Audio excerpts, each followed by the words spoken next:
Maths जो syllabus था वो कंप्लीट किया। उसके बाद फिर सेट प्रैक्टिस किया।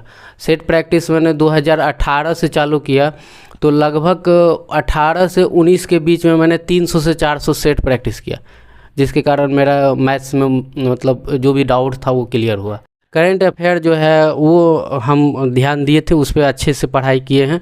करेंट अफेयर के लिए हम शुरू से ही एसपीडी जो है, एसपीडी पब्लिकेशन का एक मतलब आता है, एनुअली आता है, तो उसको हम फॉलो करते हैं। तो अच्छे से तैयारी कैसे होगा, तो सिलेबस को देखिए और प्रीवियस ईयर का क्वेश्चन को देखिए और मॉक टेस्ट ज़्यादा से ज़्यादा बनाइए। मॉक टेस्ट ही मेरे ख्याल से मॉक टेस्ट बहुत बड़ा इम्पोर्टेंट रोल निभाता है कोई भी एग्ज़ाम को पास करने के लिए। आज तक हमने जो भी एग्ज़ाम पास किया है मॉक टेस्ट के बदौलत किया है। कि हम लोग मिडिल फैमिली से, हम लोग का फैमिली बहुत ज़्यादा पैसा इन्वेस्ट नहीं कर सकता है, तो हम लोग के लिए सबसे बेस्ट ऑप्शन जो है सरकारी जॉब ही है। और इसलिए अगर जब आपका एक ही उपाय है कि नहीं हमको सरकारी जॉब ही लेना है, तो आपको हर हाल में पूरा फुल डेडिकेशन के साथ आना पड़ेगा और पूरा सोचना पड़ेगा कि नहीं, हम मेरे लिए एक ही ऑप्शन है, वो है सरकारी जॉब। तो और उस डेडिकेशन के साथ अगर आप पढ़ाई कीजिएगा कि नहीं सरकारी जॉब नहीं होगा तो उसके सिवाय मेरे लिए कुछ नहीं है, तो आप ज़रूर सक्सेस करिए। फ्रेंड्स, रेलवे ने आरआरबी ग्रुप डी 2024 वैकेंसी का कॉन्फिडेंशियल नोटिस के बाद अब शॉर्ट नोटिस भी जारी कर दिया है। इसमें आपको 32,000 अप्रॉक्स पद देखने को मिलेंगे और इसका इनिशियल पे आपका 18,000 ग्रेड पे है। वहीं बात करें फ़ी की तो 500 फ़ी है और फिर जो आपका रिजर्वेशन कैटेगरी के लिए 250 है। और आपका जो ऑनलाइन एप्लीकेशन की बात करें तो वो 23 जनवरी 2025 से शुरू होगा ये फॉर्म अप्लाई करना, और इसकी लास्ट डेट अप्लाई करने की 22 फरवरी 2025। तो अब आपको प्रिपरेशन में लग जाना चाहिए। और इसमें बता दूं कि आपको 3 ईयर का एज रिलैक्सेशन भी मिल रहा है, तो अब आपको प्रिपरेशन में लग जाना चाहिए, इंतजार नहीं करना चाहिए। और प्रिपरेशन का ही एक पार्ट है मॉक टेस्ट और प्रीवियस क्वेश्चंस का प्रैक्टिस करना। तो उससे मैं रिकमेंड करूंगा कि आप टेक्स्ट बुक ऐप से लगाएं। वहाँ पर आपको सभी एग्जाम्स के previous questions, mock test, chapter test, sectional test, subject test और फुल टेस्ट मिल जाते हैं। इसके साथ ही आपको एनालिसिस मिल जाती है कि आपका स्ट्रॉन्ग और वीक सेक्शन कौन कौन सा है, जिसकी प्रिपरेशन करके आप सफलता पा सकते हैं। तो हमारा कोड DOMC यूज करने से आपको 12% का एक्स्ट्रा डिस्काउंट मिल जाएगा। तो आप जरूर से जरूर परचेज कर लें अगर परचेज नहीं किए हैं तो, और उसमें मॉक टेस्ट और प्रीवियस क्वेश्चंस का प्रैक्टिस जरूर से जरूर करें, क्योंकि जितने भी सिलेक्टेड लोगों का इंटरव्यू हमारे चैनल पर लिया गया है उन सभी लोगों ने मॉक टेस्ट और प्रीवियस क्वेश्चंस को एग्जाम पॉइंट ऑफ व्यू से बहुत इंपॉर्टेंट बताया है। और जितने भी कैंडिडेट्स हैं जो भी रेलवे एग्जाम से अदर प्लेटफॉर्म मतलब अलग एग्जाम्स की प्रिपरेशन कर रहे हैं, वो सभी लोग टेक्स्ट बुक पर ही मैक्सिमम कैंडिडेट्स अपना मॉक टेस्ट और प्रीवियस क्वेश्चंस को मतलब प्रैक्टिस करते हैं। तो आप ले सकते हैं, इसका लिंक मैं डिस्क्रिप्शन में डाल दूंगा टेक्स्ट बुक का, वहाँ से क्लिक करके आप मॉक टेस्ट और इसके लिए टेक्स्ट बुक का पासपोर्ट परचेज कर सकते हैं। इससे पहले ग्रुप डी 2018 वाला दिया था, उसमें मेरा 56 नंबर था तो उसमें नहीं हुआ। फिर 2019 में जो फॉर्म भरे ग्रुप डी का उसमें मेरा हो गया था, तो मेरा पटना जो नहीं हुआ था, तो लेकिन मेरा NTPC में हो गया था तो हम पटना वाला में गए नहीं। और उससे पहले मेरा SSC GD में हुआ था और मेरा लेवल 6 में भी हुआ था, लेवल 5 में 4 नहीं था, लेवल 6 532 था, चारों में हुआ था। इसमें मेरा स्टेशन मास्टर में हुआ था और एक में जूनियर असिस्टेंट अकाउंट में हुआ था। लेकिन स्टेशन मास्टर में अगर आप चले गए मेडिकल करवा लिए तो वहाँ एक फॉर्म आपसे भरवाया जाएगा, जिसके कारण आपको दूसरा पोस्ट नहीं दिया जाएगा। PT में मेरा था 80 के लगभग, जिसमें PT में 80 था तो मेरा 6532 में हो गया था। और मेंस में मेरा 77 था, मेंस में 77, और साइको में मेरा 21.01 था। ग्रुप स्टडी का रोल सबसे इम्पोर्टेंट है इसमें। हम लोग 5 लड़कन या 6 लड़के रहते थे, 6 में मिलके 4 घंटा ग्रुप स्टडी करते थे शाम को, और रात को 7 बजे आते थे घर पे। तो ग्रुप स्टडी बहुत इंपॉर्टेंट है, क्योंकि उसमें एक टॉपिक मिल जाता था कि हाँ इस टॉपिक से आप पढ़िए और इस टॉपिक को कल इसको मतलब कि रिविजन कराया जाएगा। तो सब मिलकर वो टॉपिक पढ़ के आते थे, वो उसका रिविजन कराया जाता था। हम लोग पूरा एक ग्रुप मिलके मॉक टेस्ट सवेरे सवेरे देते थे, और जब 1 घंटा 1.5 घंटा का टोटल अगर ऐसे देखा जाए तो 1.5 घंटा टाइम मिलता है एग्जाम में, लेकिन हम लोग 1 घंटा लेते थे टाइम, 1 घंटा टाइम लेते थे और उसके बाद 1.5 घंटा उसका डिस्कशन करते थे। जिसको जो नहीं आ रहा वो दूसरा को बताएगा, ये किया करते थे। इससे सभी का रिविजन हुआ करता था। मोटिवेट तो घर वाले को देख के हो जाती थी कि वो भी आस लगाए हुए थे कि हाँ कुछ ना कुछ हो। जो गरीब घर से हैं वो अपने घर का पहले हालत देख लें, वो खुद ब खुद मोटिवेट हो जाएंगे। स्टेशन मास्टर का बेसिक पे है 35,400, और अभी तो हम लोग ट्रेनिंग में ही हैं। ट्रेनिंग में तब तक बेसिक और DA ही मिलेगा हम लोग को 35,400 प्लस उसका 0.5% 50% मिलेगा, मतलब 53,100 पड़ता है, इतना मिलेगा हम लोग को। जब वैकेंसीज आती हैं तब लोग उसमें लगते हैं, मतलब अब वैकेंसी आ गया है, फॉर्म फिलअप कर रहे हैं, फॉर्म फिलअप करने के बाद भी एडमिट आता है तब सोचते हैं चलो यार अब पढ़ेंगे। तो ये वाला चीज़ बहुत गलत है। अगर तैयारी सच में करना है तो फिर माइंड सेट कीजिए आज के डेट से। वैकेंसीज कब आती है वो छोड़ दीजिए, अगर माइंड में है रेलवेज में जाना है आज के डेट में डिसाइड कीजिए, पढ़ना शुरू कीजिए। सबसे पहले पढ़ना शुरू करना है। मैथ्स और रीजनिंग तो जो है बेस है, एग्ज़ाम का बिल्कुल बेस है। जो अगर आपका अगर मेरिट बनेगा तो उसमें 70-80% रोल जो है उस इनका ही है। बाकी बात जो आपको जीके जीएस है वो अता है बिल्कुल समंदर की तरह, वो आपके मतलब आया पढ़े हो आप, जरूरी नहीं हो आएगा। लेकिन मैथ रीजनिंग कॉन्सेप्चुअल है, वो आएगा ही। तो पहले आप मैथ और रीजनिंग को बहुत अच्छे से कर लो, पूरा सिलेबस कंप्लीट करना चाहिए। जीके के लिए जो पहला सबसे बेसिक ग्रंथ है वो है लूसेंट, हाँ ब्लू बुक उसको आप पढ़ो। वो लोग कहते हैं आउटडेटेड है, नहीं हो पाएगा, तो बहुत बड़ा मिथ है ये। वो बुक ख़त्म करना ही एक अपने आप में बहुत बड़ा बात है। वो बुक बहुत इंपॉर्टेंट है, एक बार में नहीं होगा। आप एक बार 2 बार 3 बार उसको जस्ट पढ़ो, पढ़ना जरूरी है। सार संग्रह वो बुक बहुत ही इंपॉर्टेंट बुक है अभी आने वाला एनटीपीसी के लिए। हम आपको बता रहे हैं, हम लोग ये चीज़ देखे हैं कि मेंस का हम लोग एग्ज़ाम दे के आ रहे हैं और बोल रहे हैं कि अरे यार ये क्वेश्चन छूट गया, और आके देख रहे हैं तो सार संग्रह में से वही क्वेश्चन उठा के एकदम उसमें डाला हुआ है। हम लोग रोज रात में एकदम रख देते थे सुबह में कि हाँ आज जो है आज हम लोग को लूसेंट का जो है हिस्ट्री का ये टॉपिक पढ़ के रखना है और स्पीडी का ये इतना पेज पढ़ के रखना है। हाँ, और फिर रात में एक दूसरे से क्वेश्चनिंग करते थे। तो उससे क्या होता था कि चीज़ें ज़्यादा दिमाग में रुकती थी। मेरे 2 दोस्त हैं जो कि अभी साथ के ही हैं, 3 दोस्त हम लोग साथ में प्रिपरेशन किए। एक एसएम है, वो भी मैसूर डिवीज़न में है। एक सीनियर टीटी है जो कि आपको अमरावती में पोस्टेड है, और हम हैं यहाँ पोस्टेड। जो टेक्स्ट बुक का टेस्ट सीरीज़ था बस उसी को हम लगाए हैं साइको के लिए, और कुछ नहीं। करंट अफेयर से कनेक्ट करके स्टैटिक जीके को पढ़िए, ये सबसे अच्छा स्ट्रैटेजी होता है। जब अपना सिलेबस आप ऑल ओवर कंप्लीट कर लेते हैं तो उसके बाद आप जब प्रीवियस ईयर क्वेश्चंस से गो थ्रू हो जाते हैं तो आप एकदम ऑनलाइन टेस्ट सीरीज जरूर दीजिए। एग्जाम जैसे जैसे सामने आया तो इस पर ज़्यादा फोकस। मैथ का स्ट्रैटेजी सबसे पहले तो ऑल ओवर स्ट्रैटेजी का बात किया जाए, वो तो मतलब सेक्शनल स्ट्रैटेजी होगी। अगर कोई भी लड़का या कोई लड़की अगर रेलवेज़ का दिमाग में रखकर अगर प्रिपरेशन शुरू करता है तो सबसे पहले तो एक चीज़ बहुत बड़ा मतलब मिथ है और बहुत मतलब फिनोमेना भी है कि जब वैकेंसीज आती हैं तब लोग उसमें लगते हैं। मतलब अब वैकेंसी आ गया है, फॉर्म फिलअप कर रहे हैं, फॉर्म फिलअप करने के बाद भी एडमिट आता है तब सोचते हैं चलो यार अब पढ़ेंगे। तो ये वाला चीज़ बहुत गलत है। अगर तैयारी सच में करना है तो फिर माइंड सेट कीजिए आज के डेट से। वैकेंसीज कब आती है वो छोड़ दीजिए, अगर माइंड में है रेलवेज में जाना है आज के डेट में डिसाइड कीजिए, पढ़ना शुरू कीजिए। सबसे पहले पढ़ना शुरू करना है।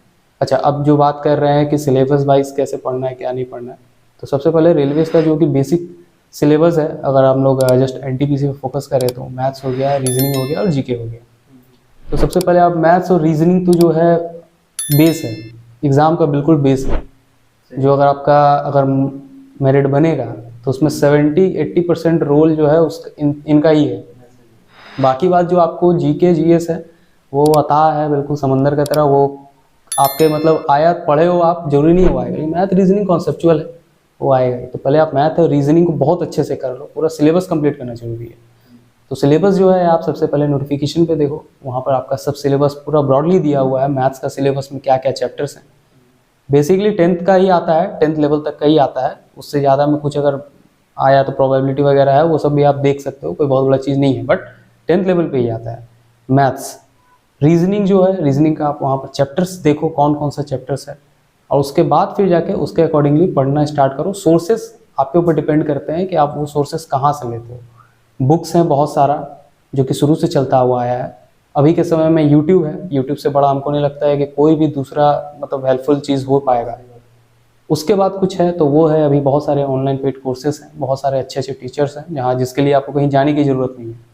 ये नहीं है पहले लोग पटना जाते थे, दिल्ली, इलाहाबाद, बहुत जगह जाते थे। अभी आप घर पे बैठे बैठे सारी चीज़ अवेल करा सकते हो, इजीली उस चीज़ को फिर पढ़ सकते हो।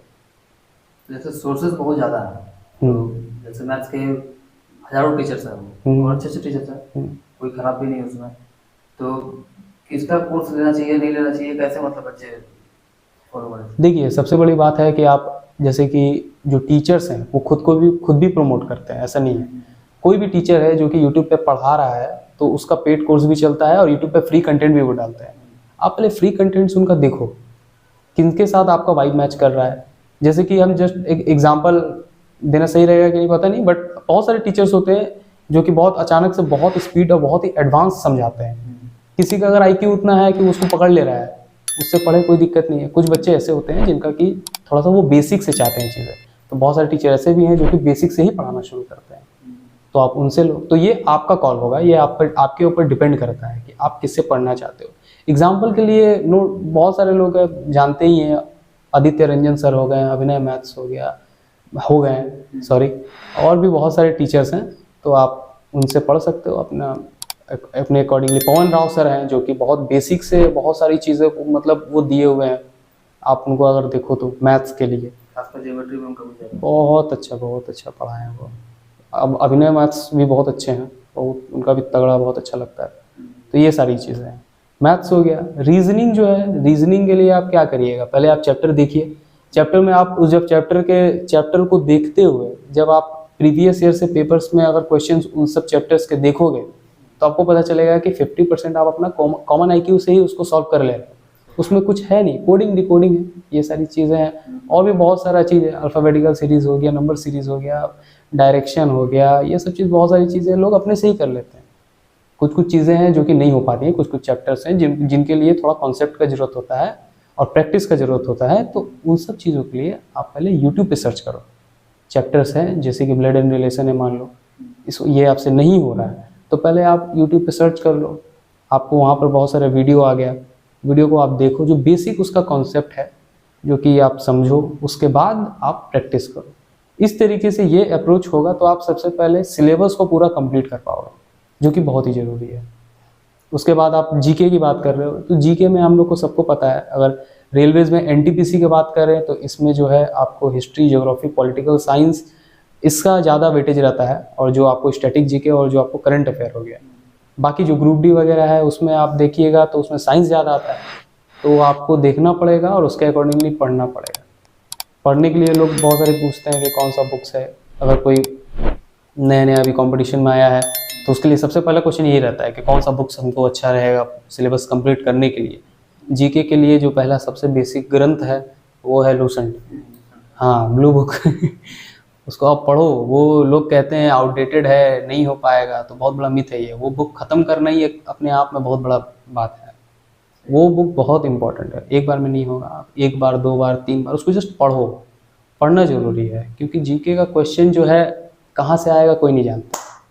बेसिक आप रेडार में आया तो आप लीजिएगा नंबर, नहीं आया रेडार में छोड़िए, मैथ रीजनिंग पर फोकस करिए। उसके बाद जो बचा हुआ सेक्शन है, जो आपको सबसे पहले तो लूसेंट में ही आपको ये जो 3 आपको बताएं, हिस्ट्री, ज्योग्राफी, पॉलिटिकल जो हो गया, इसको छोड़ने के बाद आपको स्टैटिक जीके है जो कि एक अपना इम्पोर्टेंस रखता है। करेंसी, कॉइन, राजधानी हो गया, जो ब्रिज है, और भी बहुत सारी चीज़ें हैं, वो हो गया। उसके बाद जो है आपको बचता है करंट अफेयर।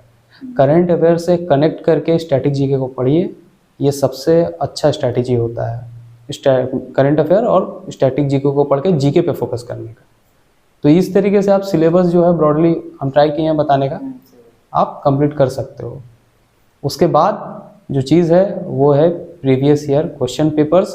पहला चीज़ बनाओ, किताब लेकर बैठो, पेन कॉपी, और उसमें सॉल्व करो, और उसके बाद फिर जाकर आपको थोड़ा कॉन्फिडेंस फील होने लगे तब आप ऑनलाइन टेस्ट सीरीज़ ज़रूर लगाओ, क्योंकि अभी के समय में जो एग्ज़ाम्स है वो हो रहा है ऑनलाइन, ऑफलाइन का टाइम नहीं है। पहले जो था लोग ऑफलाइन करते थे, नहीं, अभी ऑनलाइन बहुत ही ज़रूरी है। हम अपना एग्जांपल बता रहे हैं, हम आज तक हम कभी ऑनलाइन यूज़ नहीं किए थे, मतलब टेस्ट सीरीज़ हम ऑफलाइन ही। मेरा लाइब्रेरी है, VMCL लाइब्रेरी आसनसोल है, वहीं से हम पढ़े हैं, वहीं से वो लगते हैं, वहीं से मेरा नौकरी भी, एक नौकरी क्या 3 नौकरी हुआ, तो ये मेरा तीसरा नौकरी मैं यहाँ पर है। तो समझ लीजिए कि आप ऑफलाइन दो, लाइब्रेरीज़ आपका भी है, वहाँ पर बैठ के 10 लोगों के बीच में दो, और उसके बाद आप अपना ऑनलाइन ज़रूर दो, क्योंकि हम साइको का भी प्रिपरेशन बता दे रहे हैं। हम NTPC जो मेरा या स्टेशन मास्टर का सिलेक्शन है, इसमें प्रीलिम्स और मेंस में हम कोई ऑनलाइन हम सीरीज़ नहीं लगाए थे, टेस्ट सीरीज़ नहीं लगाए थे, हम ऑफलाइन ही करते थे। लेकिन और उसके बाद हम जब एग्ज़ाम देते थे तो उसमें समझ में भी आता था चीज़ कि हाँ कि थोड़ा कुछ तो मतलब कमी है, वहाँ पर बैठ के दे रहे, तो खैर हो गया। लेकिन उसके बाद हमको ये चीज़ कहाँ इसका मेरिट समझ में आया, जब मेरा मेंस का टाइम, मेंस के बाद जब हमको साइको देना था, तो साइको के टाइम में क्या है कि प्रिपरेशन कराने बहुत लोग नवादा जाते हैं, पटना जाते हैं, बहुत लोग जाते हैं। मेरा due to some personal reasons हम वहाँ नहीं जा पाए। वहाँ नहीं जा पाए तो ऑनलाइन यूट्यूब से सीखे। जो दोस्त वहाँ पर गए थे, मेरे 2 दोस्त हैं जो कि अभी साथ के ही हैं, 3 दोस्त हम लोग साथ में प्रिपरेशन किए। एक SM है, वो भी मैसूर डिवीज़न में है, एक सीनियर TT है जो कि आपको अमरावती में पोस्टेड है, और हमें है यहाँ पोस्टेड है। तो वो लोग गए थे, तो उन लोग से तो कुछ कुछ सीख लिए, जो वो लोग सीख के आए हमको बता दिया, ठीक है। लेकिन जो टेक्स्ट बुक का टेस्ट सीरीज था, बस उसी को हम लगाए हैं साइको के लिए, और कुछ नहीं। टेक्स्ट बुक का टेस्ट सीरीज था, सिर्फ और सिर्फ उससे प्रिपरेशन किए हैं। उसका जितना test series, sectional test series, all over जो टेस्ट सीरीज आता है, सब लगाए हैं, और उसी का बेस पे मेरा साइको हुआ है, कोई without any tuition, without any coaching. तो ये आपको टेस्ट सीरीज का बेनिफिट है, एकदम 100% होगा ही होगा। जो बंदा नहीं लगा रहा है और जो लगा रहा है, उसमें कुछ नहीं तो आपको 10 नंबर का डिफरेंस आपको दिखेगा ही दिखेगा, 100%। तो आप जब अपना सिलेबस आप ऑल ओवर कंप्लीट कर लेते हैं, तो उसके बाद आप जब प्रीवियस ईयर क्वेश्चंस से गो थ्रू हो जाते हैं, तो आप एकदम ऑनलाइन टेस्ट सीरीज जरूर दीजिए। एग्ज़ाम जैसे जैसे सामने आया तो इस पर ज़्यादा फोकस करना है। सिलेबस तो पहले कंप्लीट होना चाहिए, वही चीज़ है। मतलब पहले ऑफलाइन टेस्ट लगाना फिर ऑनलाइन लगाना। हाँ, पहले आपको ऑफलाइन आपको देखना है। आप जो प्रीवियस ईयर का पूरा बुक आता है, RRB का पूरा पेपर दिया हुआ रहता है उसमें, जो प्रीवियस ईयर के एग्जाम्स हुए हैं, आप उससे पहले गो थ्रू होइए। आपको एक कॉन्फिडेंस आएगा कि हाँ ये पेपर है, इसको क्वेश्चन हम बना ले रहे हैं। जो नहीं बन रहा उसको आप सर्कल कर दीजिए, उसको प्रैक्टिस कीजिए, आप उसको सीख लीजिए, और उसके बाद आप ऑनलाइन लगाइए। क्यों? क्योंकि ऑनलाइन पेपर जो बनते हैं वो पिछले ईयर्स के जो क्वेश्चंस होते हैं उसको लेते हुए और थोड़ा एडवांस करके ही बनते हैं। फाइनल स्ट्रेटेजी यही है कि आप सबसे पहले तो दिमाग में ये रख के पढ़िए कि मेरा एग्ज़ाम जो है आगे आने वाले 1 महीने में ही है। ये बिल्कुल दिमाग में रखना है, क्योंकि कंपटीशन में क्या होता है कि एक चीज़ है कि हम लोगों को जो उम्र होता है, ये उम्र थोड़ा मज़ा मस्ती वाला है, घूमने का मन करता है, दोस्त यार हैं, और कंपटीशन के लिए आप जब अप्रोच करते हो तो आप देखते हो अचानक से आपको खुद को सबसे अलग करना पड़ता है, क्योंकि आप टोटली उसको ही समर्पित होना पड़ता है। कुछ दिनों की बात होती है, तो इसीलिए दिमाग में ये रखिए कि आपका जो एग्ज़ाम है आने वाले 1 महीने में है। और अगर आपको कंपटीशन आप स्टार्ट करने जा रहे हो, तो एक और हम बताएंगे कि आप मज़ा मस्ती करना है, तो आप एक दिमाग में रख लो कि हाँ हम अब 1 हफ्ते जो है मज़ा मस्ती हमको जितना करना है कर ले रहे हैं, लेकिन उसके बाद जो है मेरे लिए एक नया शुरुआत है। ये दिमाग में रख के बिल्कुल जो आपको स्ट्रेटेजी जितना हद तक हम बता पाएँ, हम ज़रूरी नहीं है कि हम बिल्कुल सही हों या फिर बिल्कुल बेस्ट हों। जो मेरा खुद का रहा है जर्नी, वो आपके साथ शेयर की है। आप उस चीज़ को लेकर अगर कुछ आपका काम का हो, तो उस चीज़ को आप पिक करके उस चीज़ को अप्रोच कर सकते हैं आप कंपटीशन के लिए अपने लेवल में।